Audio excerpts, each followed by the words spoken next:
Bien, buenas tardes con todos. Me voy a presentar, soy el doctor William Dongo Campo, soy médico pediatra, soy médico asistente del Hospital María Auxiliadora y el tema que me ha tocado hoy día como clase teórica es hablar de infección por COVID-19 en pediatría.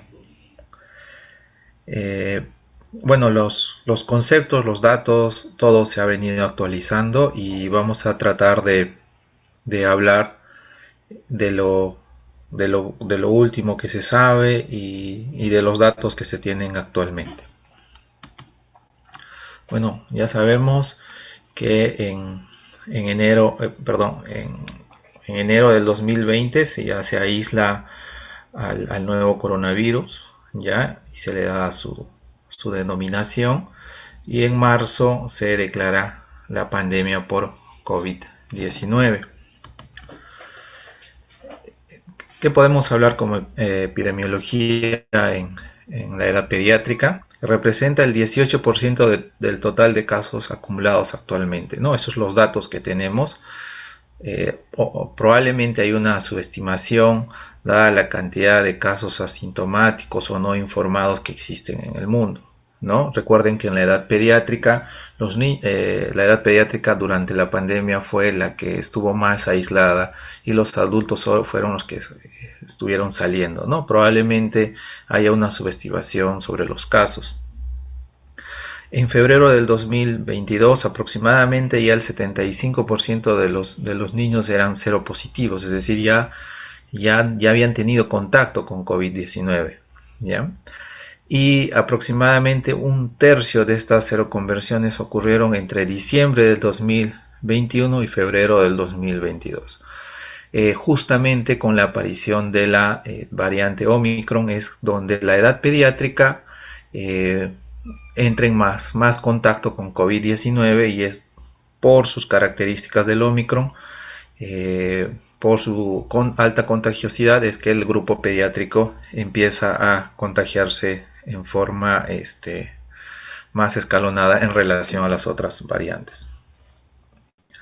En la edad pediátrica, los niños igual eliminan el virus con cargas virales, ya sean a nivel de nasofaringe, que pueden ser comparables o superiores a los de los adultos, ¿ya? Tanto los niños asintomáticos como con síntomas.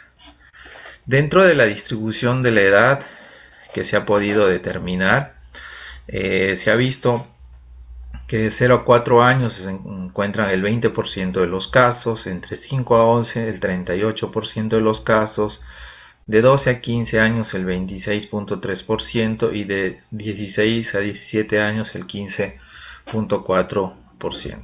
Esas son las distribuciones por edad que se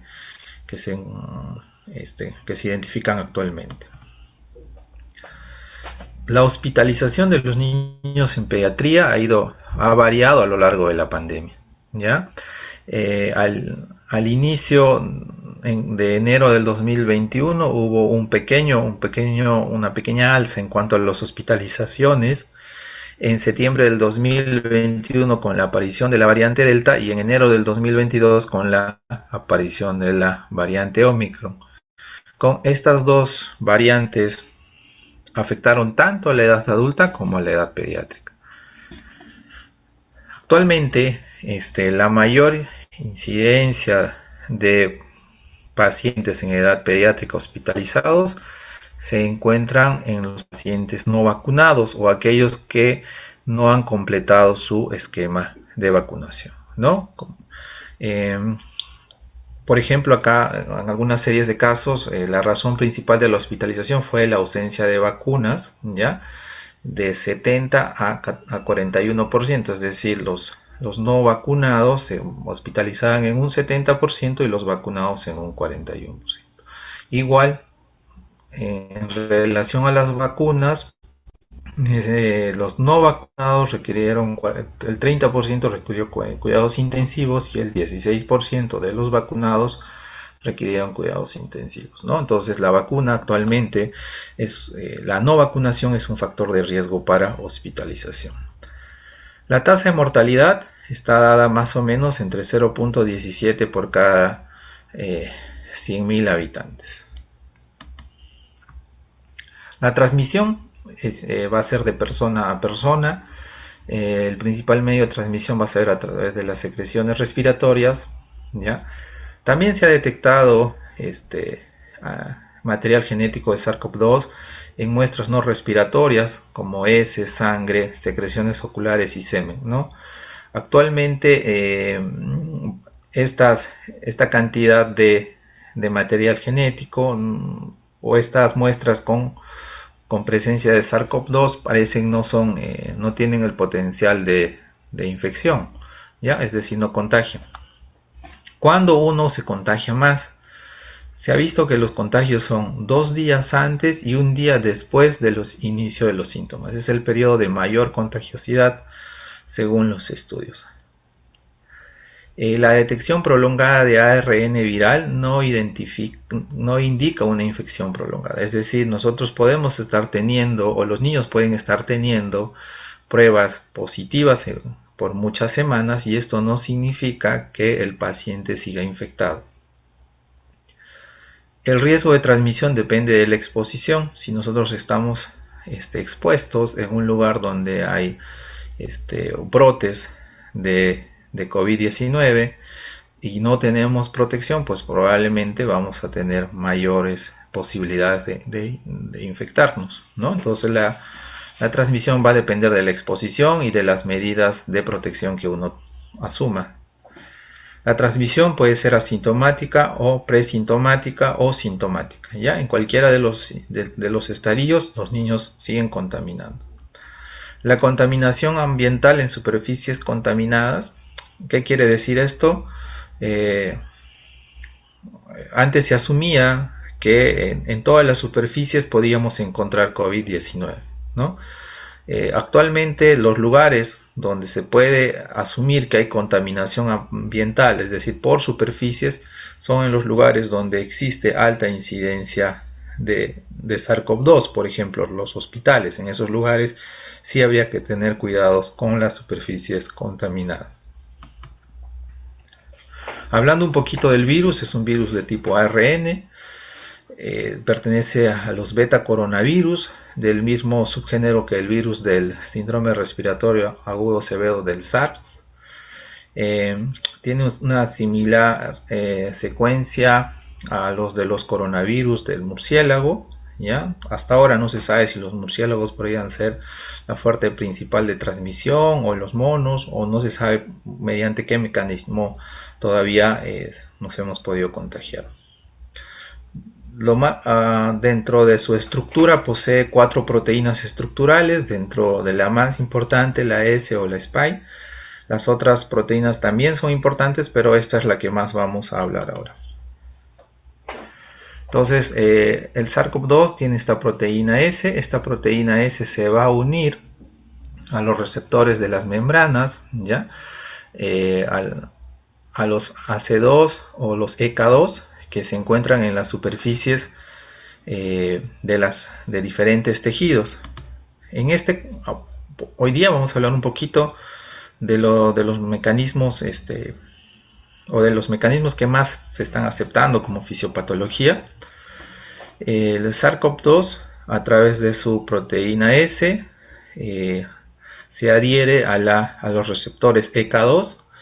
En este caso vamos a tomar el ejemplo de las células respiratorias. Estamos en un neumocito tipo 2 y a través de un mecanismo de escisión mediado por una metaloproteinasa, como es la metaloproteasa transmembrana serina 2, el neumocito va a ingresar, el SARS-CoV-2 y la enzima convertidora de angiotensina van a ingresar al neumocito. Una vez dentro del neumocito va a generar lesión a través de diferentes mecanismos por destrucción directa, ¿ya? Esto va a generar acúmulo de secreciones, va a haber una disminución en la ventilación perfusión, una alteración en la membrana alveolo capilar, entonces el paciente va a entrar en hipoxemia, ¿no? Ese va a ser uno de los mecanismos de hipoxemia. Ahora, dentro de la lesión del SARS-CoV-2 se habla también de lesiones directas como la que hemos mencionado, o y también la respuesta inmune alterada, ¿no? Esta cascada inflamatoria, una de las teorías es que al ingresar esta enzima convertidora de angiotensina a nivel del neumocito, va a bloquear la conversión de angiotensina 1 en angiotensina 2, ¿no? Esta enzima convertidora de angiotensina va a bloquear esto. ¿Ya? Normalmente, cuando la angiotensina 1 pasaba a angiotensina 2, generaba un mecanismo protector de vasodilatación, antifibrótico y antihipertrófico. Al bloquear esta conversión, estas células van a tener mayor predisposición a la vasoconstricción, a la fibrosis y a la hipertrofia, generando mayor lesión y mayor respuesta inflamatoria. Otro de los mecanismos también involucrados es que al generar destrucción de los neumocitos o de las células infectadas, normalmente estas células morían por apoptosis posteriormente por la misma destrucción del sistema inmune. Se ha visto que también se genera un mecanismo llamado piroptosis, que también es una muerte celular, pero asociada a procesos inflamatorios, a una cascada inflamatoria, el cual va a generar la gran respuesta inflamatoria. Estos mecanismos de respuesta inflamatoria se han dado más en los adultos. En los niños este mecanismo no está muy bien documentado y se cree que hay algunas teorías de las cuales vamos a hablar, porque en los niños no ha habido el síndrome de respuesta inflamatoria exagerada. Como les decía, el espectro clínico va a variar en los niños desde asintomáticos hasta algunas formas potencialmente mortales. La mayoría de los niños parecen tener infecciones asintomáticas o con síntomas no muy graves, ¿no? Vemos que la mayoría de los niños, el 66%, son asintomáticos, el 27% tienen síntomas leves y el 5% van a tener síntomas moderados como neumonía, gastroenteritis, deshidratación, etc., según la variante con la cual se contagien, y solo el 2% van a ser formas graves, ¿no? Que van a llegar a ingresos de cuidados intensivos o ventilación mecánica. Entonces, ¿por qué no es tan severo como en los adultos, ¿no? Se cree porque existe una respuesta inmune menos intensa, ¿no? Esta respuesta inmune menos intensa están en estudios. Se cree que esta respuesta puede ser porque los niños no tienen la misma cantidad de receptores de enzima convertidora de angiotensina 2 en todos los tejidos, o son menos escasos que en los adultos. Existe una interferencia viral, que significa que los niños están generalmente con procesos virales y estos receptores pueden estar cubiertos con otras infecciones virales, ¿ya? Y también porque pueden haber estado en contacto con otros coronavirus y hayan generado algún grado de inmunidad que los protege frente al SARS-CoV-2. ¿Qué factores de riesgo están asociados para enfermedad severa en pediatría? Se han descrito muchos, ya no existen, los datos no son tan concluyentes, pero se ha visto que los niños con condiciones genéticas, neurológicas, metabólicas, cardiopatía congénita, pueden tener mayor riesgo a tener enfermedad severa. Dentro de los que se ha documentado más es la obesidad, ¿ya? Y el asma u otras enfermedades pulmonares crónicas. En algunas series se han documentado y en algunas no. Está muy discutido todavía lo del asma. Algo que está cambiando y está generando mayor factor de riesgo es la presencia de no vacuna. El no vacunado es un factor de riesgo para enfermedad severa y también relacionado al virus, ¿no? Vamos a ver frente a qué variante vamos a estar expuestos durante estos tiempos, y según eso vamos a ver las respuestas de los pacientes o la severidad de la infección. Por ejemplo, la ventilación mecánica fueron más bajas en Omicron en relación con la variante Delta, ¿no? La variante Omicron generó mayor contagio, pero formas leves. Pero la variante Delta, con la variante Delta tuvimos mayores casos de ventilación mecánica. Lo que sí se ha visto es que mientras más factores de riesgo asociados hay, mayor posibilidad de enfermedad grave. Es decir, si el paciente tiene mayores factores de riesgo, es decir, tiene obesidad, es diabético, es asmático, no se ha vacunado, pues probablemente él va a tener mayor posibilidad de hacer enfermedad severa. Dentro de las manifestaciones clínicas, las niñas y niños se van a afectar por igual. Los síntomas variaron según la presentación de las variantes, ¿ya? Dentro de lo más común, fiebre y tos o dificultad para respirar, ya sea en los niños de 0 a 9 o de 10 a 19, fue lo más común, ¿no? La fiebre, la tos, también entre los dos grupos, y luego algunas características como el dolor de garganta, quizás más en la edad de la pubertad o de la adolescencia, se han presentado más, pero lo que se ha visto es que la presentación clínica ha variado según la presentación de los variantes, ¿no? Ya sea Omicron, Delta, Alfa, Beta, ha ido cambiando según cada variante. Y la presentación clínica en cada variante ha sido, algunos han dado rinofaringitis, algunos han dado neumonía, bronquiolitis, crufo, gastroenteritis. ¿Ya? Pero cuando nosotros vemos niños con COVID-19, creo que fiebre y tos han sido dentro de los síntomas más comunes. Otras manifestaciones se han formado anomalías cardiovasculares como miocarditis, fallas cardíacas dentro de los más frecuentes, dentro de los síntomas gastrointestinales más frecuentes, por ejemplo, con las variantes Delta y Omicron fueron dolor abdominal, vómitos y diarreas. Las manifestaciones neurológicas se han dado más en los niños hospitalizados, es decir, con los niños con enfermedades moderadas a severas. Dentro de ellos convulsión febril, encefalitis, algunos síndromes parecidos a neuropatías desmielinizantes como Guillain-Barré, pero más que todo se han dado en las formas más severas. Algunos hallazgos cutáneos que se han podido asociar a COVID-19, algunas erupciones maculopapulares que no eran características, no tenían un patrón definido, algunas lesiones de tipo urticaria y algunos nódulos de color púrpura rojizo en los dedos de los pies que sí se han visto dentro de las lesiones cutáneas que se han asociado más a COVID-19, ¿no? Se denominan como dedos de COVID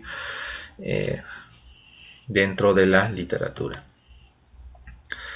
Dentro de las variantes Delta y Omicron generaron, como les decía, mayor congestión nasal, cefalea, estornudos y el dolor de garganta o odinofagia. Han sido más frecuentes, ¿no? La insuficiencia respiratoria en ventilación mecánica ha sido mayor en la variante Delta.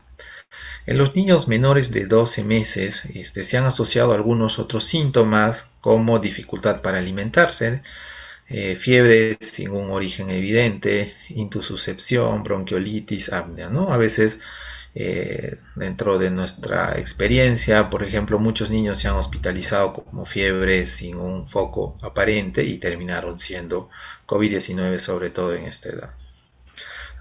¿Existe reinfección? Sí, existe reinfección, sobre todo con la variante Omicron y sus sublinajes de esta variante. Existe un síndrome post-COVID también en pediatría. ¿Cuándo debemos pensar en síntomas post-COVID o secuelas post-COVID? Cuando se ha habido cuando el paciente ha tenido una infección confirmada por SARS-CoV-2 y tiene un síntoma que persiste durante mayor a 12 semanas después de la prueba inicial, el cual no puede explicarse por otro diagnóstico y afecta el funcionamiento diario, ¿no? Entonces, este síntoma puede considerarse como un síndrome post-COVID ¿ya? Los factores de riesgo, ¿quiénes son los que tienen más riesgo de hacer esta entidad? Mientras mayor cantidad de órganos involucrados, mayor posibilidad de hacer síndrome post-COVID. Si igual con los síntomas, mayor cantidad de síntomas, mayor posibilidad de hacer síndrome post-COVID.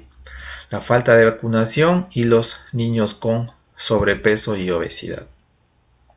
Estos síntomas que se han visto mayormente asociados a un síndrome por COVID son fatiga, debilidad, dolor de cabeza, trastornos del sueño, dolor muscular y articular, problemas respiratorios, palpitaciones y alteraciones en el sentido del olfato o del gusto. Dentro de estos síntomas también se ha tratado de ver si algunos de estos no están asociados al estrés propio de haber estado en cuarentena o en aislamiento durante todo ese proceso. Dentro de los exámenes de laboratorio, los hallazgos de laboratorio en niños con COVID son muy variables. No existe exámenes patognomónicos en cuanto a los exámenes de laboratorio. El hemograma por lo general es normal. Un 17% tuvo algo de leucopenia, 13% algún grado de neutropenia. Un tercio de los casos tiene PCR o procalcitonina elevados y las transaminasas han estado elevados en el 12% de los casos, ¿no? Lactato deshidrogenasa e injuria renal han estado alterados más en los pacientes con enfermedad severa. En un paciente con COVID, ¿qué marcadores me pueden hacer pensar de una enfermedad severa? Si tenemos PCR elevado, procalcitonina elevada, ferritina, interleucina 6, dímero D elevado, me hace pensar que este paciente puede hacer enfermedad severa. ¿Ya?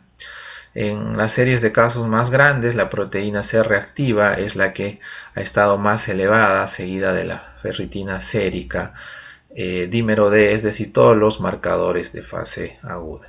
La linfopenia, en el 19%, la linfopenia es una característica más de los adultos que de los niños. En los niños generalmente el hemograma no ha tenido un patrón característico.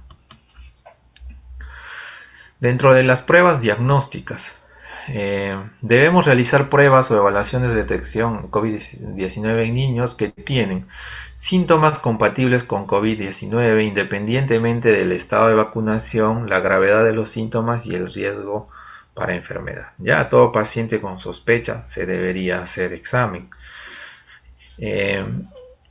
Cuando estemos sospechando de un síndrome inflamatorio multisistémico, el cual lo vamos a hablar en un rato, exposición con una persona que ha sido confirmada con COVID-19 en los 14 días anteriores. Contactos asintomáticos se deben analizar al menos 5 días después de la exposición, ¿no? Después de haber estado en contacto, deberíamos esperar 5 días para iniciar pruebas. A todo paciente que va a entrar a un procedimiento programado, es decir, a una cirugía electiva, etcétera, se deberían pedir pruebas de diagnóstico. A los individuos asintomáticos, sin ningún factor de riesgo, se deberían hacer sobre todo para fines de salud pública o control de variantes o de brotes. Disculpen el cuadro, parece que se copió mal. Dentro de las pruebas que tenemos, vamos a tener pruebas moleculares, vamos a tener pruebas serológicas y pruebas antigénicas, ¿no? La línea roja nos habla de las pruebas moleculares, en qué momento se elevan y cuándo es el mejor momento para tomarlas. Como vemos, las pruebas moleculares son las que se elevan primero durante los primeros 5 días de enfermedad y luego van a ir cayendo. Esto también es importante para ver qué prueba es la mejor y en qué momento debemos tomarla. Los anticuerpos de tipo IgM, IgG, las de IgM se van a ir elevando al 5.º día, pero van a ser detectables más o menos en el 7.º día, que es lo ideal, y las de IgG a partir del 9.º a 10.º día. ¿no? Entonces, en nuestro país tenemos las pruebas de tipo molecular, las tipo serológicas y las pruebas de antígeno. Las pruebas moleculares son las que tienen mayor sensibilidad y especificidad, pero su rendimiento va a ser siempre dependiente de la calidad de la muestra, ¿no? Si se toma una buena muestra, pues probablemente vamos a tener una buena sensibilidad y especificidad.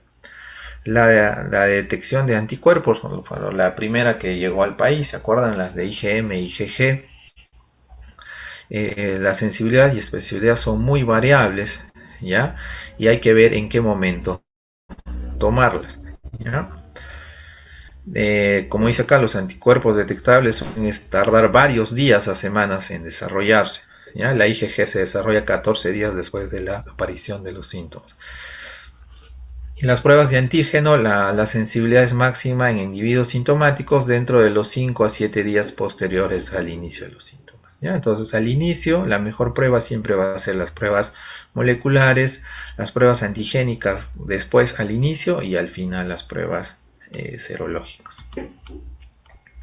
En cuanto a imágenes, los hallazgos de imágenes van a ser variables y pueden estar presentes antes de los síntomas, ¿ya? Las pruebas de tórax no son necesarias de forma rutinaria para el diagnóstico.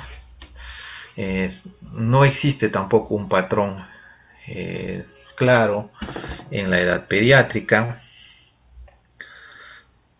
Debemos pedirlo cuando estamos frente a un paciente con un proceso respiratorio y estamos viendo que el paciente se está complicando. Los estudios han visto que el 6% tienen resultados normales. El patrón más común visto en tomografía fue el patrón de vidrio esmerilado, deslustrado.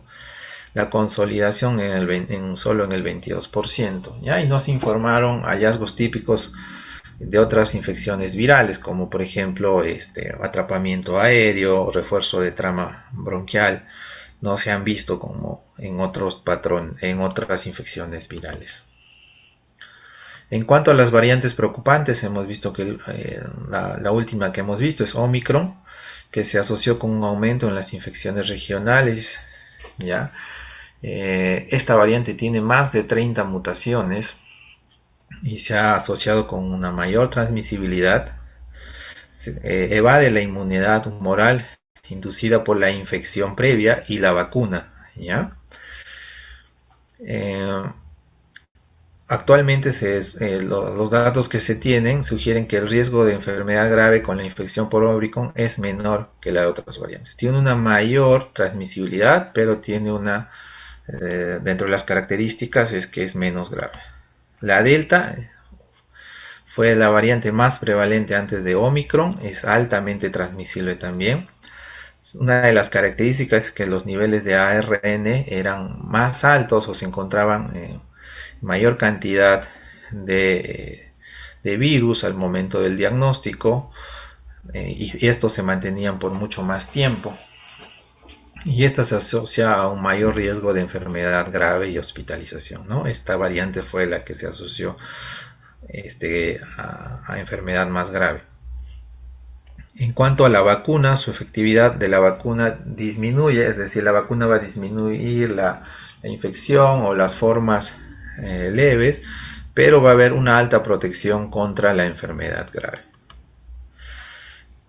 Tratamiento. ¿Quiénes se deben tratar en casa? ¿no?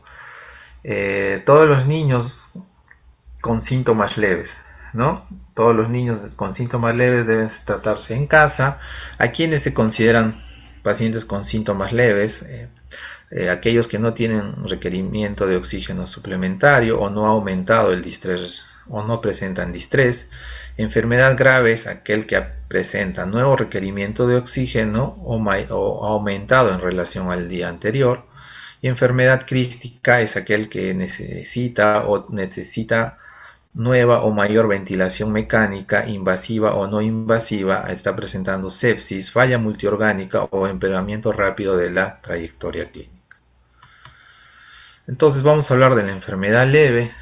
De la enfermedad leve lo que tenemos que saber es que el manejo es sintomático. Para el manejo de la fiebre y el dolor, paracetamol. Los corticoides no están indicados en enfermedad leve. solamente se deben utilizar en el contexto de ensayos clínicos o enfermedad grave. El único antiviral que se está tratando de introducir a la edad pediátrica o que tiene algo de evidencia es el Remdesivir, que es un antiviral, según la FDA con un grado 2C, y los ensayos que se han hecho son en adultos y se están extrapolando a la edad pediátrica.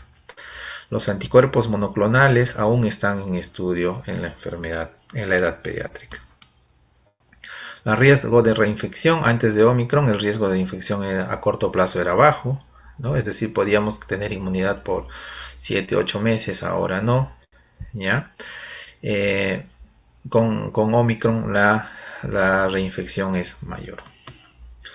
Muy bien, ahora vamos a hablar de la complicación más frecuente de síndrome inflamatorio, de infección por COVID-19, que es el síndrome inflamatorio multisistémico asociado a COVID-19, conocido también como MIS-C.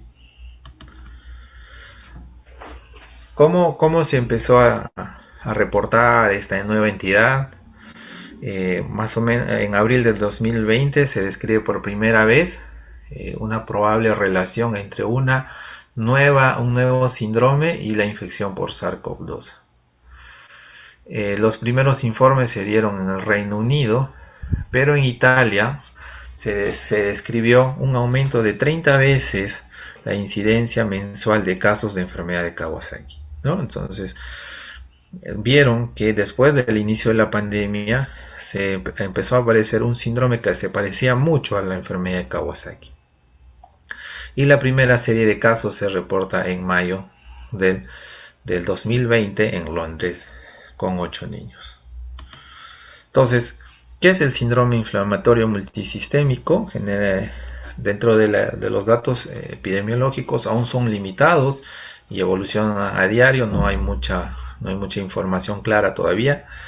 Se sabe que los niños afrodescendientes y hispanos parecen verse más afectados, son los que han hecho mayores casos de síndrome inflamatorio multisistémico. Afecta más a varones y dentro de las descripciones preliminares este síndrome se asemejó mucho a la enfermedad de Kawasaki, con algunas similitudes a un síndrome de shock tóxico. También algunas se parecieron a linfohistiocytosis hemofagocítica secundaria o al síndrome de activación macrofágica. Vamos a hablar de algunos de ellos, de los que más datos se tienen, ¿ya? Dentro de la etiología, ¿qué podemos hablar del síndrome inflamatorio multisistémico? Que es un síndrome postinfeccioso, ¿ya? Es un síndrome postinfeccioso que está asociado a la infección por COVID-19. Entonces, ¿qué pasó? ¿Cómo se dieron cuenta? Se dieron cuenta que entre los casos que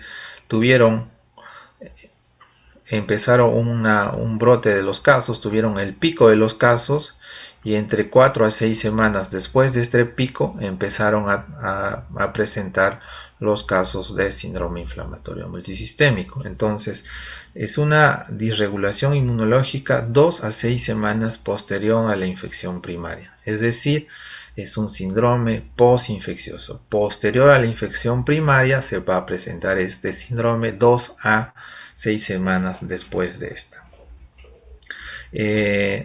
Cuando el paciente hace síndrome inflamatorio multisistémico no se evidencia replicación viral y sí presencia de anticuerpos, ¿ya? Existe una asociación genética, eso todavía no se sabe.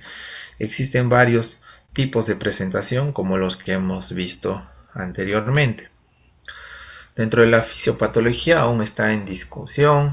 Lo que se tiene como concepto es que hay una respuesta inflamatoria disregulada a una infección viral, ¿ya? Va a haber una activación de linfocitos TSD8, estos van a producir anticuerpos de tipo IgG y esto va a generar una activación de monocitos y una respuesta inflamatoria importante. Dentro de los mecanismos se habla de una pobre respuesta inmunológica neutralizante temprana Normalmente cuando nosotros estamos frente a una infección viral, eh, una de las células que se va a secretar en forma temprana son las interleucinas, pero en estos niños que no se sabe por qué, ya sea porque tienen alguna condición genética, algún tipo de alguna alteración en la respuesta inmunitaria, tienen una secreción o esta interleucina se empieza a secretar en forma lenta y tardía, ¿no? Y al secretarse esta en forma lenta y tardía va a activar otros mecanismos inmunológicos y va a generar una gran respuesta inflamatoria al final. Podría haber una predisposición genética, se habla más de los afroamericanos y latinos, y también se habla de otro mecanismo que es un mecanismo de autoinmunidad desencadenada por un superantígeno. Se ha visto que dentro de las proteínas estructurales del SARS-CoV-2 existen algunas que se comportan o pueden parecerse al superantígeno del estafilococo y pueden semejarse o pueden hacer semejanza a un síndrome de shock tóxico dentro de su evolución. De la presentación clínica que más vamos a comentar va a ser una que se parece a la enfermedad de Kawasaki. En la enfermedad de Kawasaki, las citocinas mayormente involucradas son interleucina 1, interleucina 6 y factor de necrosis tumoral. En cambio, en el síndrome inflamatorio es una tormenta de citocinas, existen todas las citocinas están aumentadas. El gatillo puede ser cualquier virus, acá es COVID-19. Y el predominio acá son la raza asiática y acá están latinos y afroamericanos. Entonces, en enfermedad de Kawasaki sabemos sus características, ¿no? Que en la enfermedad de Kawasaki no hay síntomas gastrointestinales o son muy raros, acá sí son muy frecuentes. Generalmente la enfermedad de Kawasaki se da en niños pequeños, menores de 5 años, acá se da en niños más grandes. La disfunción cardíaca está presente en la enfermedad de Kawasaki. Acá es mayor. Los marcadores cardíacos están presentes más en el síndrome inflamatorio. Acá el problema más van a ser aneurismas de las coronarias. Acá va a ser falla de bomba, ¿no? Existen algunas variaciones o algunas variantes del MISCA que van a hacer shock. Acá generalmente no hacen shock. La linfopenia es más frecuente en el síndrome inflamatorio. La trombocitopenia es más frecuente en el síndrome inflamatorio. En la enfermedad de Kawasaki generalmente es trombocitosis. Coagulopatía va a estar asociado más a síndrome inflamatorio. Y los marcadores de fase aguda van a estar mucho más elevados en el síndrome inflamatorio. Entonces, sí existe diferencia entre los dos. Bueno, dentro de las manifestaciones clínicas vamos a ver fiebre, ¿no? Que puede durar de 4 a 6 días. Esto es muy variable realmente. Con esto se puede parecer a la enfermedad de Kawasaki. Los síntomas gastrointestinales son muy importantes en esta entidad. Se presentan en el 60-100% de los casos, el rash en 45 a 76, conjuntivitis de 30 a 81 y las lesiones mucocutáneas de 27 a 76, ¿no? Estas son las manifestaciones clínicas más frecuentes. Ahorita vamos a hablar dentro de criterios, cómo las vamos a interpretar. El síndrome inflamatorio multisistémico, según las edades, se ha visto que tiene algunas características. Mientras más pequeños son los niños, se parecen más a enfermedad de Kawasaki. Mientras más grandes son, se parecen más a síndrome de shock tóxico. ¿Ya? Los síntomas gastrointestinales sí se han visto en todas las edades. En nuestro país, la primera serie de casos fue del Instituto Nacional de Salud del Niño, donde los casos que reportaron casi todos se parecieron a enfermedad de Kawasaki. Ante la aparición de esta nueva síndrome, las entidades mundiales presentaron criterios para poder diagnosticarlos y tratarlos. ¿no? Entonces, dentro de los criterios que se tienen son los de la CDC y de la Organización Mundial de la Salud. Por ejemplo, en cuanto a edad, la CDC habla de niños o de personas menores de 21 años y la Organización Mundial de 0 a 19 años, ¿no? En cuanto a la fiebre mayor a 38 grados por más de 24 horas o fiebre subjetiva, ¿no? No eran muy estrictos con la fiebre. En cambio, la Organización Mundial de la Salud habla de más de 3 días. Además de la fiebre, la edad, dentro de los hallazgos clínicos nos pedían evidencia de inflamación en laboratorio, ¿no? Entonces, dentro de inflamación del laboratorio estábamos hablando de todos los marcadores de fase aguda, ¿ya? Elevación de marcadores de fase aguda, y que además tenga compromiso multisistémico de más de 2 órganos, ¿no? O sea, que tenga problemas, disfunción cardíaca, renal, respiratorio, hematológico, gastrointestinal, dermatológico o neurológico, ¿no? Dentro de los criterios de exclusión, que no haya otro diagnóstico que pueda justificar esta entidad. Y en evidencia de infección, nos habla de infección por SARS-CoV-2 diagnosticada por una prueba molecular, serológica, antigénica o exposición a COVID-19 dentro de las 4 semanas previo al inicio de síntomas, ¿no? Nos decía, si no hay prueba y existe una evidencia, una alta sospecha de haber estado en contacto con personas con COVID-19 en las 4 semanas previas, era suficiente para tener criterio como evidencia de infección. En la Organización Mundial de la Salud, más de 3 días de fiebre y 2 de las siguientes características: rash o conjuntivitis, hipotensión o shock, compromiso cardíaco, evidencia de coagulopatía, compromiso gastrointestinal y elevación de marcadores de fase aguda, ¿no? PCR, procalcitonina, BCG, ¿ya?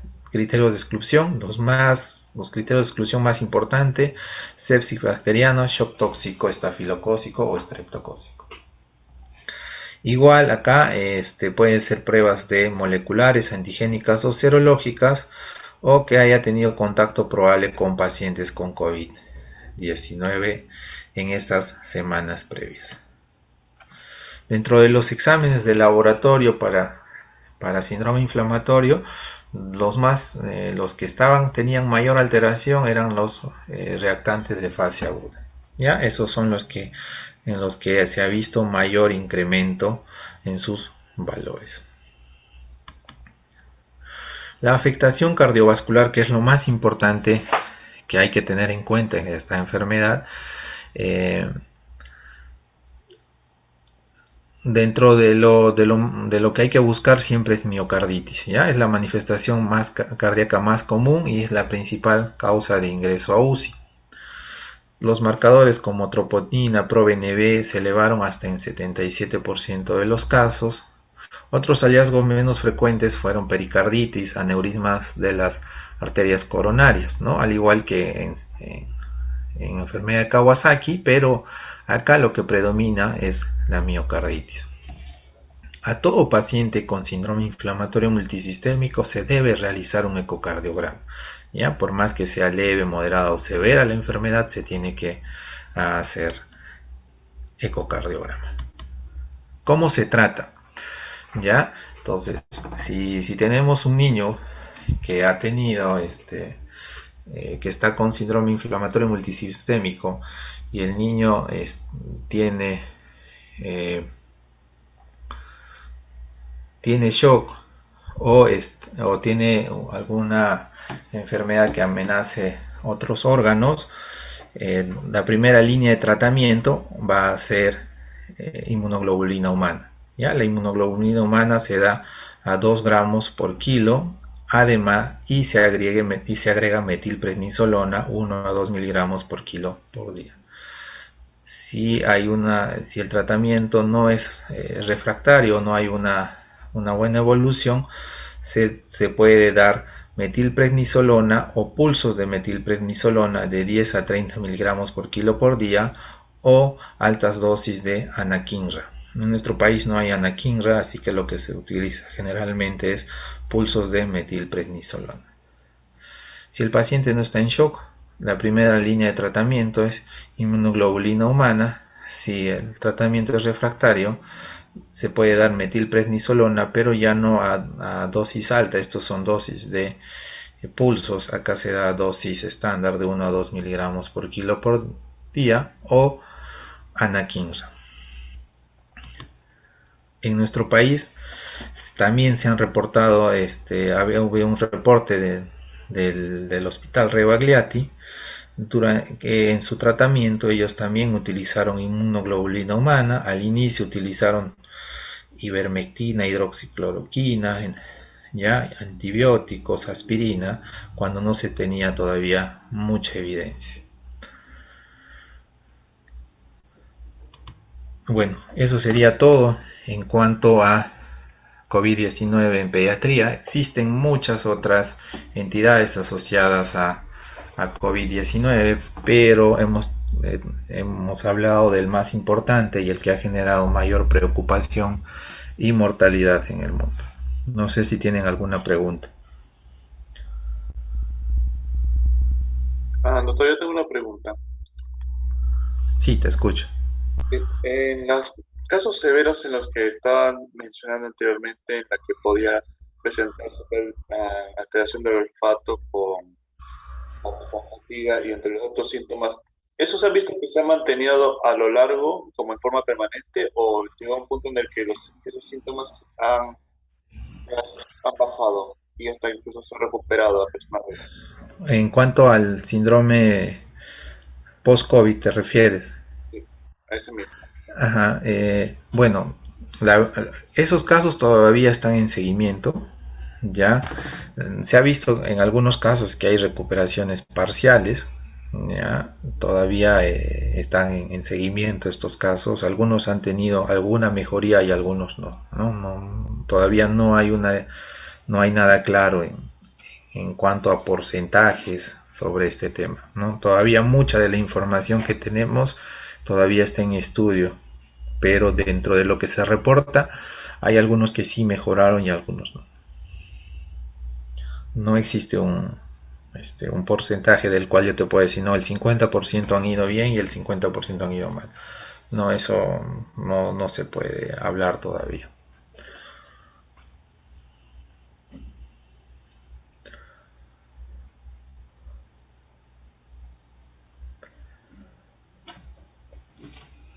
Doctor, hacer otra consulta, por favor. Sí, te escucho, André. Si es que, por ejemplo, un familiar ha dado positivo a COVID y su niño le han hecho el hisopado y ha dado negativo, ¿cuánto tiempo debemos de esperar para volverle a sacar la prueba? Eh, o sea, si el contacto es intradomiciliario, lo más probable es que ese niño haga, o sea, va a tener infección por COVID-19, ¿no? De repente va a ser una forma asintomática. El- la,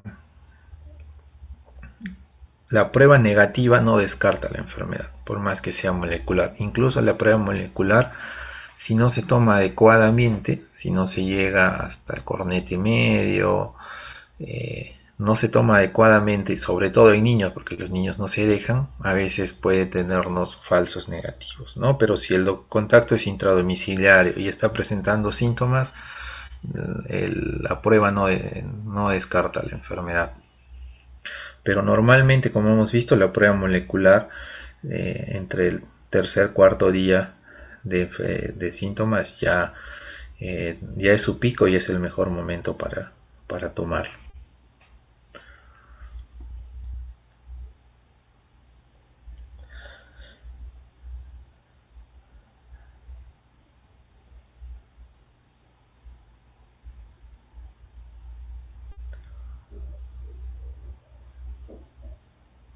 ¿Alguna otra duda? ¿Una pregunta?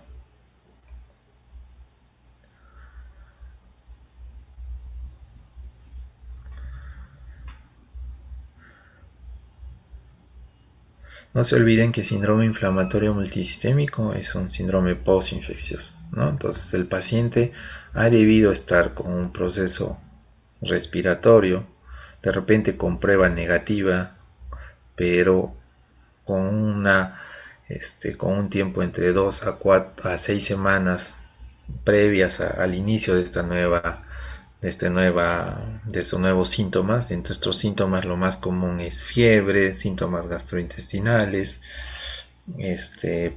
alteraciones mucocutáneas, ¿no? Exantema, y cuando ustedes tienen eso hay que solicitar exámenes, y si los marcadores de fase 1, PCR, procalcitonina, dímero D, ferritina están muy elevadas, probablemente estemos frente a un síndrome inflamatorio multisistémico. ¿Ya? De repente se puede tomar pruebas serológicas de tipo IgG que nos podrían ayudar para poder el diagnóstico. Sí, David, te escucho. Buenas tardes, doctor. Doctor, una consulta, justo de lo que acaba de mencionar, y ahora que, bueno, en algún momento se nos mencionó también, ¿no? De las personas que tenían COVID de forma sintomática, por ejemplo, o sea, sin clínica. En esos casos también se podría dar ese síndrome, o Sí, sea, ok. sí, sí se puede dar. ¿Ya? Sí se puede dar. O sea, por más que hayan sido asintomáticos y están en contacto, si la respuesta o esta tormenta de citocinas depende mucho del huésped, no del germen, ¿no? El germen puede desencadenar esta gran respuesta inflamatoria. Gracias, doctor.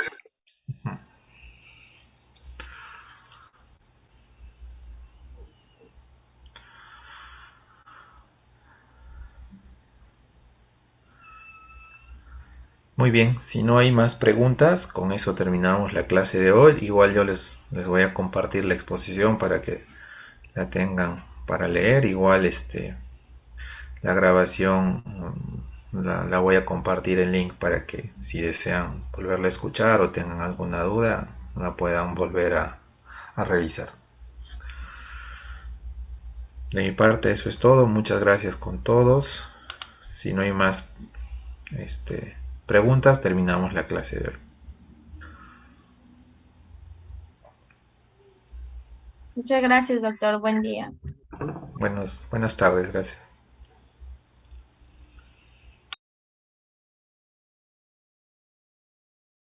Recording stopped.